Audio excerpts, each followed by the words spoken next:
Hello, welcome to the Grat Crag podcast. Today I'm joined by Jacob, Uh, and we are going to be talking about rewatchable films. So, hmm first on the list, we have the Cornetto trilogy, Oh, babe. which I'm going to argue that all three of them are the most rewatchable films ever, as throughout the podcast. Just saying. Yeah, yeah, yeah, yeah, Okay. yeah. So, I reckon we go through them chronologically. Start with Shaun of the Dead, then go Hot Fuzz, and then go World's End. Yeah. Okay, so Shaun of the Dead. What makes it so rewatchable for me is just the amount of iconic moments throughout it. Like whenever I watch it, I quite often find myself like rewatching it with my brother and like family members, and we always quote it to each other. Um, like what's the matter? Never taken a shortcut. It's just iconic lines like that that go through it, and you've got the "Don't Stop Me Now" sequence when they're. I mean, it's just like beautiful. It's just like a cinematic masterpiece. Like I don't think it's probably my favorite use of sound ever. Yeah. I'm gonna be real. So we should probably mention now before we forget, spoiler warning, because we Spoilers. are going in depth into these films. So if you hmm haven't already watched them, first of all, you're missing out, and second of all, you're gonna find some spoilers. So go and rewatch and watch them if you haven't already. Okay, Yeah. continuing on with Shaun of the Dead. Um, Another thing I think I should mention is the "You've Got Red on You" gag that follows throughout the whole thing. Yeah. I think that's a really, really good use of costume to create comedy as well. hmm That's probably, I think, one of the best bits there.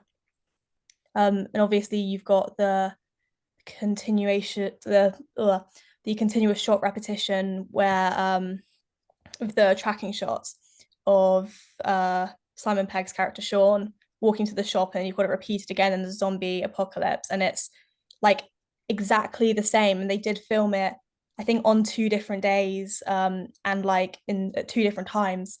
And so, which is like really, really hard to get it exactly the same twice. They like managed to do that so well, and like the kind of similarities between them are so funny. I find Indeed. like it's just saying that like we are all zombies in our own way, not to get too Mm. profound, but yeah, Philosophy. philosophy. Yeah. Yeah. What would you say are your favorite bits of the film? Me personally, I feel like this is going to go throughout the entire Cornetto trilogy, but Edgar Wright's style in general is just it's very unique and like how it replicates, and like it feels like you've lived this 10 times before, even though you've definitely never been in a zombie apocalypse, you've never been in a cult, or you've never been at the world's end. But it's very all his films are very much like you can relive it. It's very much like Exactly. there's always something behind that has some sort of truth behind it, which I think is amazing, which adds to the rewatchable effect of it. Yeah, I Another think. thing Yeah. another thing is going back to the repeatable lines.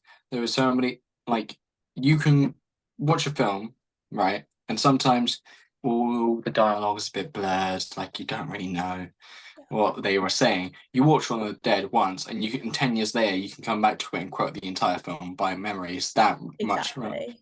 even It's though that it probably has one of the most questionable scenes in modern day television when they pick up when Nick Frost characters hits the lamppost with the Jaguar and drops the hard R.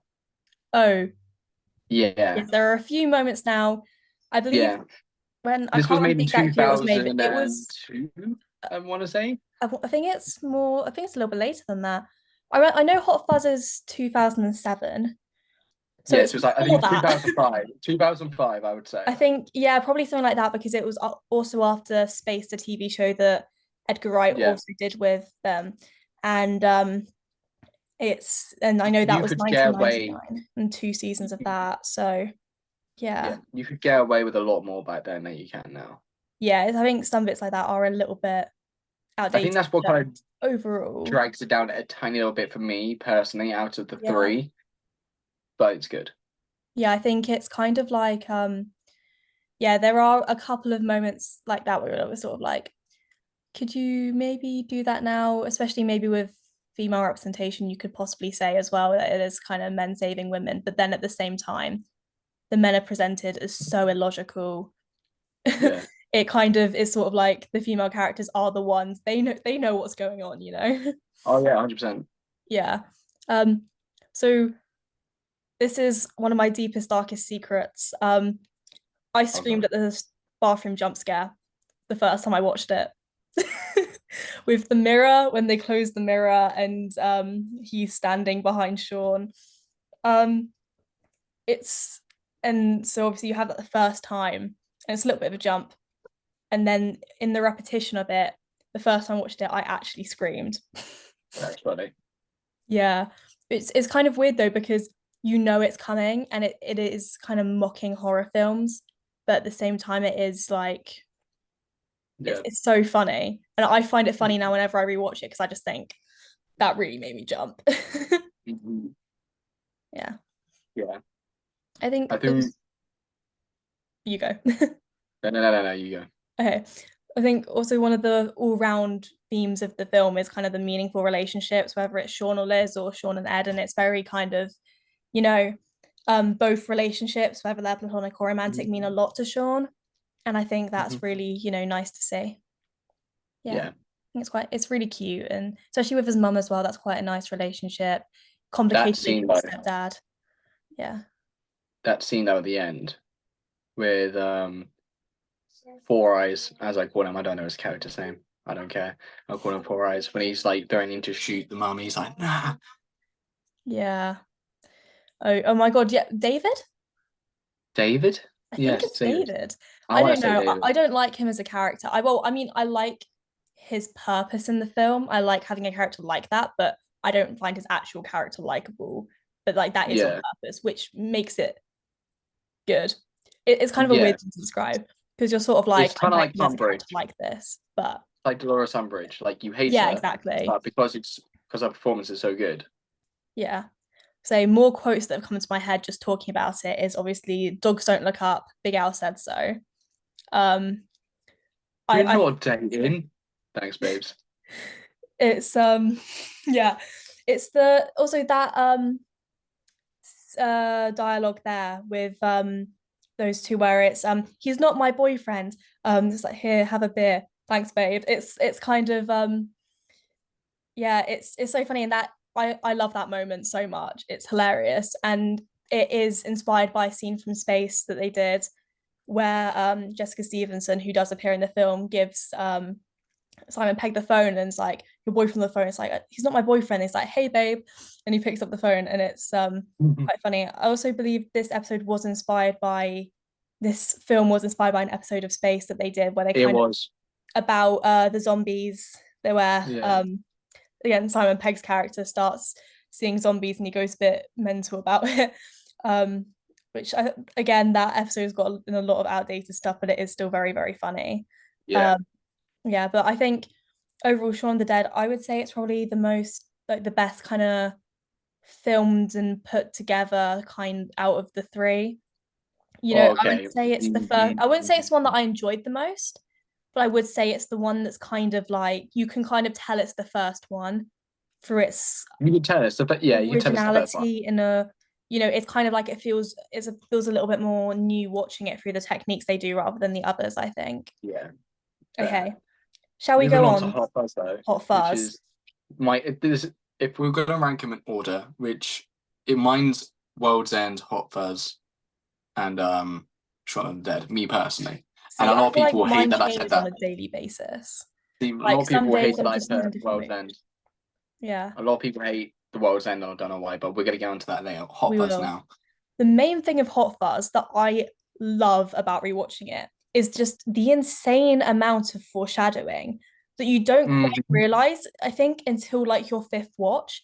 And that's like Yeah. what makes it so rewatchable is the fact that every time you watch it, you're like, there's another thing that I didn't spot. I think um, one of the things that I didn't notice for, I'm pretty sure, five watches is in the first pub scene, not first pub scene, the second pub scene, um, you've got the what they call the Andes.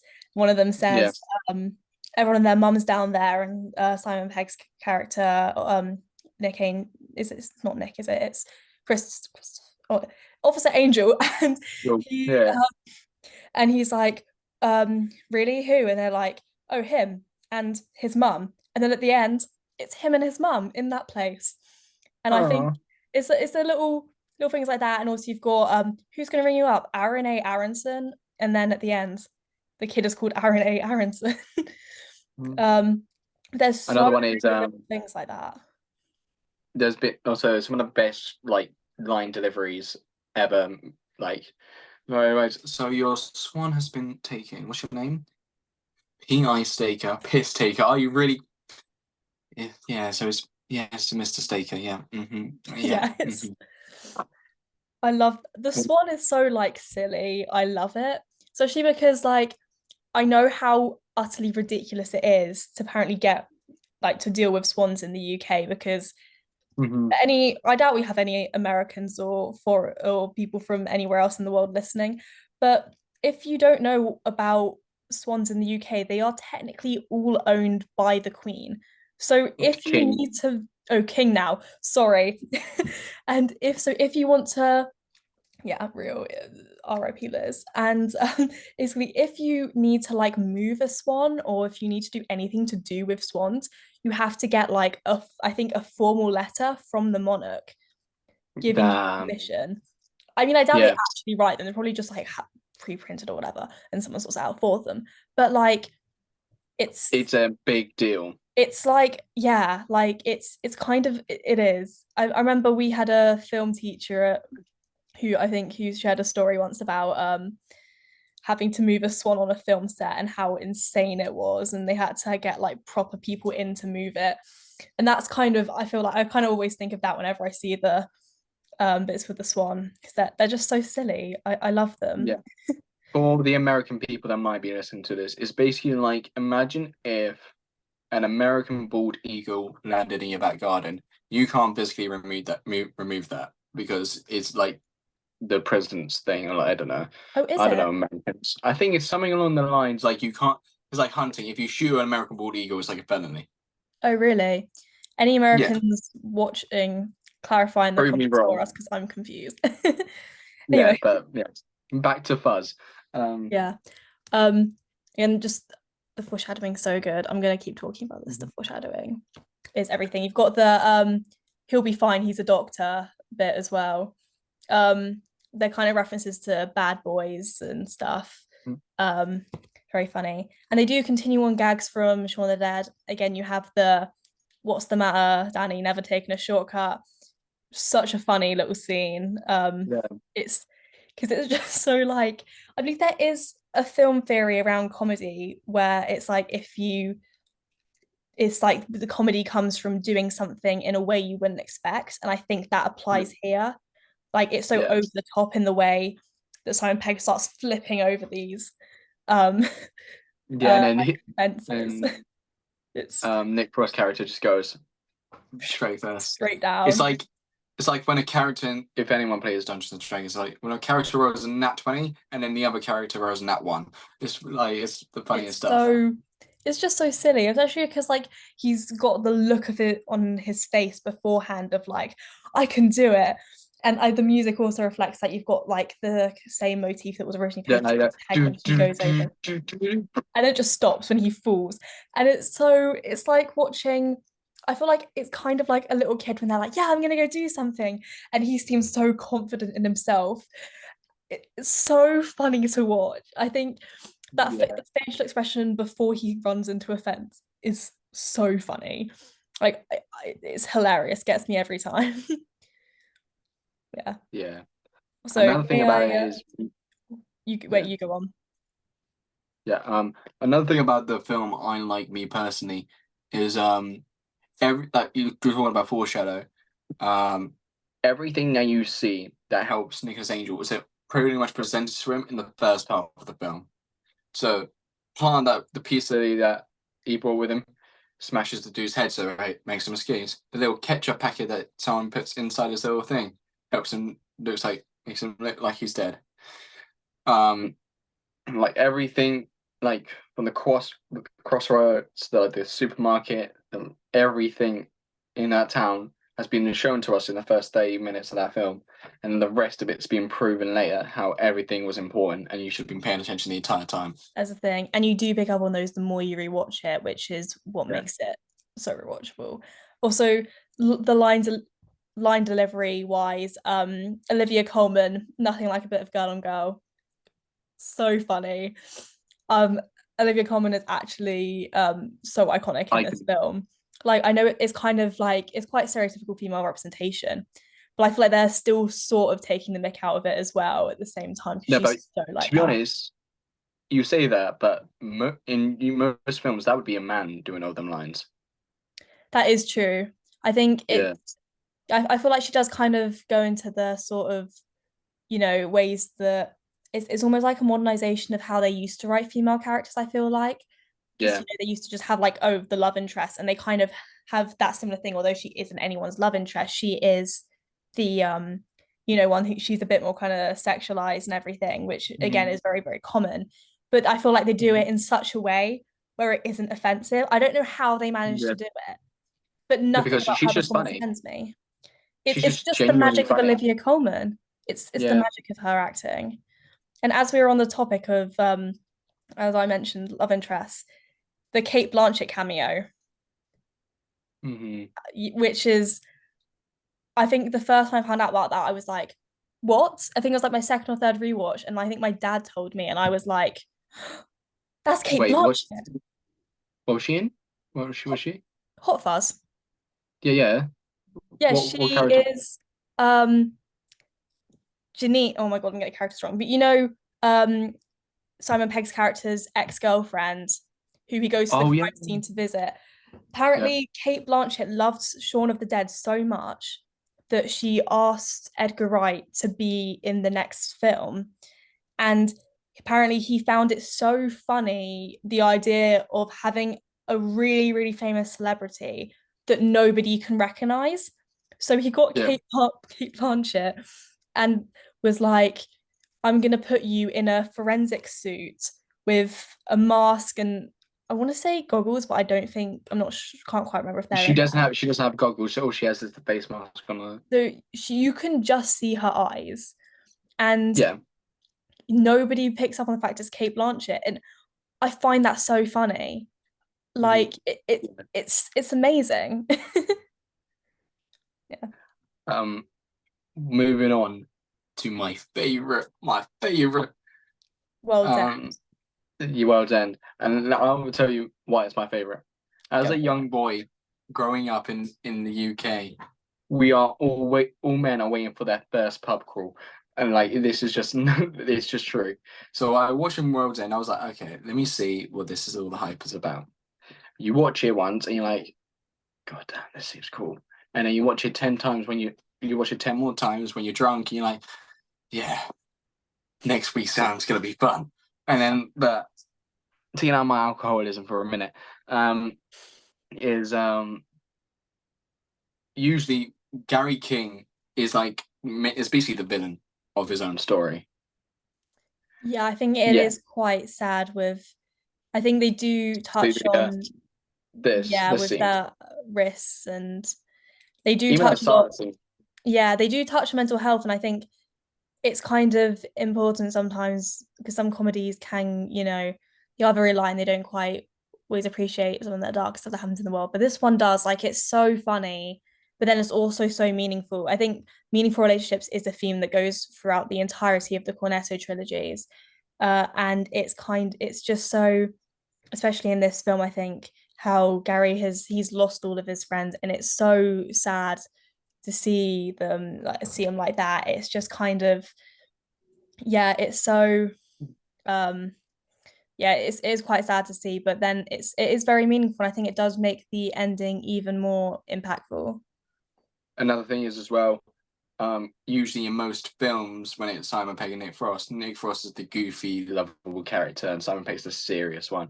And then flips that entirely on its head, and Nick Frost is actually like the serious one who's like most level-headed out of everyone there, but it still proves friendship between the two, and it's Exactly. 100% natural. What are your thoughts on which way round do you prefer them?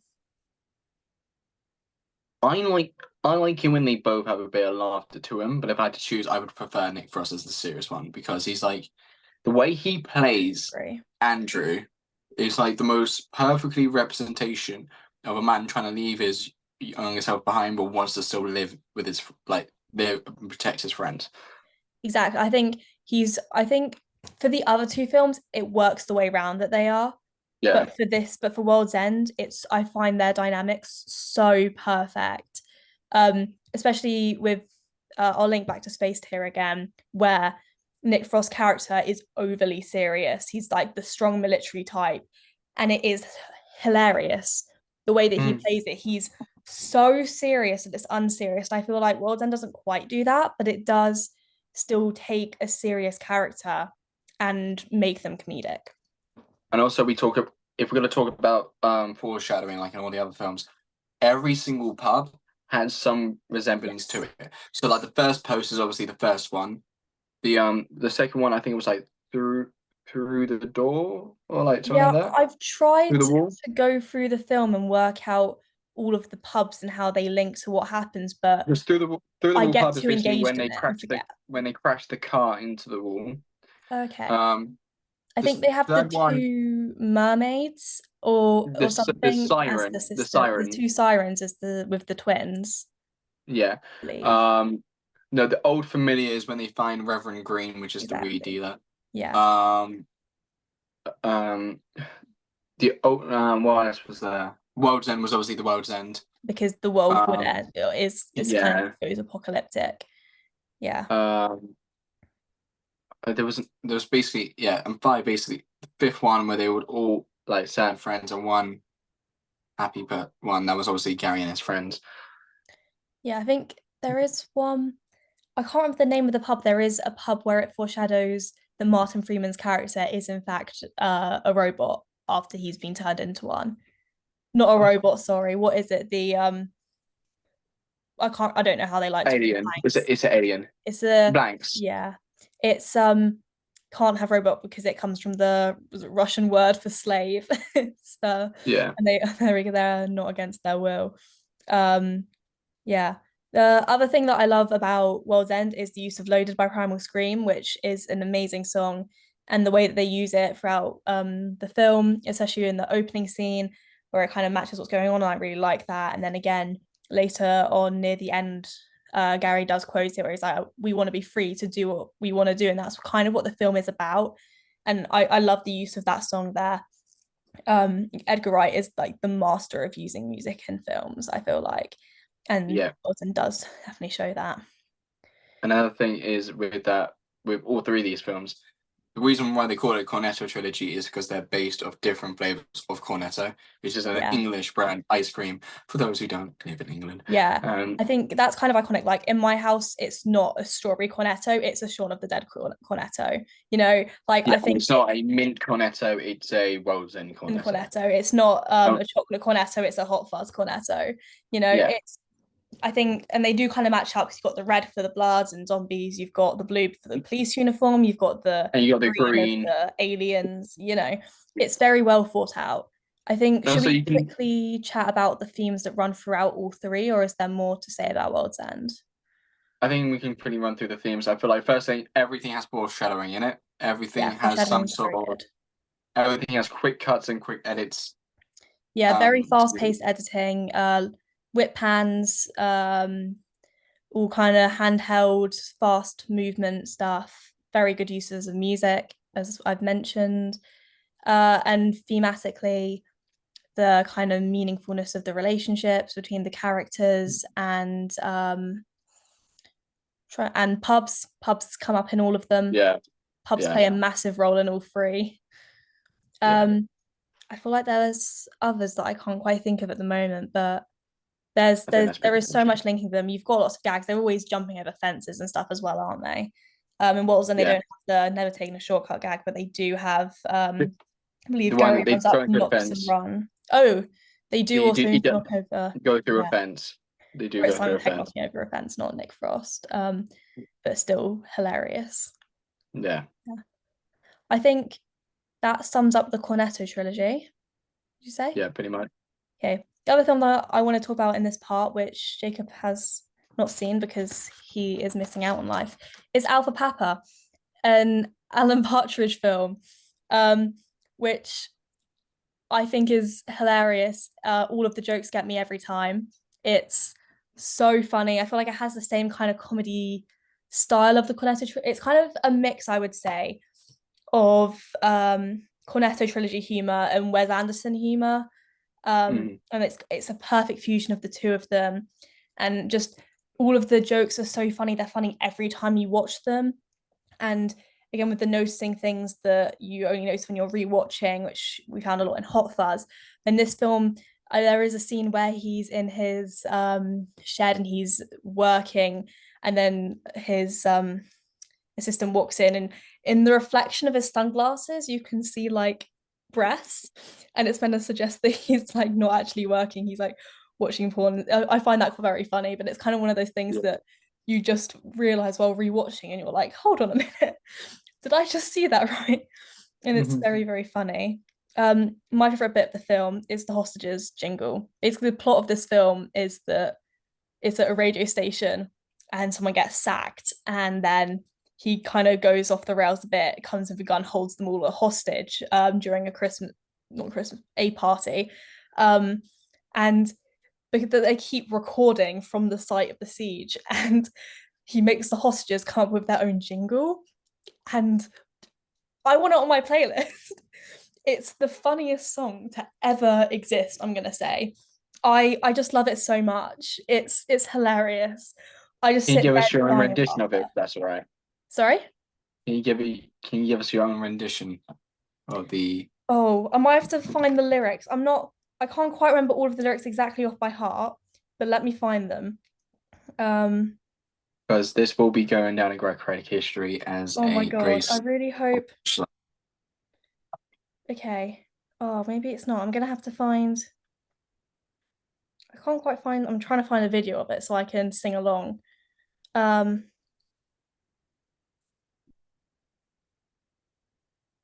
oh my God, why is this not? Actually, you know what? What we'll do, we'll put the clip right here. Ready? Three, two, one. Yeah, I'm And not as you can good see, that at was like, editing. Also, I yeah, and believe. then Oh no, I haven't found. Okay, wait. Have I found it? I can't find it. I think the more iconic use of sound is him singing in his car, during which when he isn't singing because there's a break in the lyrics, he goes over to the next car and goes, "The fog lights are on. There's no fog." And then there's a bit where he's like calling over, and then he's just like, there's this really funny bit. He's like, "Oh," and starts like singing along again, and it's really funny. Um, but I'm simultaneously trying to find the jingle, you but have to I find can't it. find it. So I just remember the bit where they go like, the only thing they give a shit about is the corporate money or something along those lines. Then the bit at the end where they just go, um, like if I or they'll take it out on the hostages, woo, and it's just so silly. It's the most incredible thing. I might try and put it in, or we can if I can manage to find it at some point. Um, yeah, it's I don't know what else I can search to find it. But if you haven't seen it, watch the film or at least Google the jingle because it's so iconic. Um, yeah, the car sequence is the other incredible use of music, which is Cuddly Toy by Roachford, who it's such a great song and it's so funny how they use it.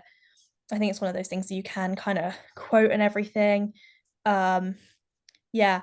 And then finally you've got a scene on the pier which is very, very funny, where he thinks he's dying and he's like, no, get out of my way, I don't want you to be my last sight to his assistant, and he kind of mistreats her throughout the film, and it's their dynamic is also hilarious, and it again it's just always funny. All of the gags throughout this film uh hilarious. They do get you back every time, and that is why it's so good and rewatchable.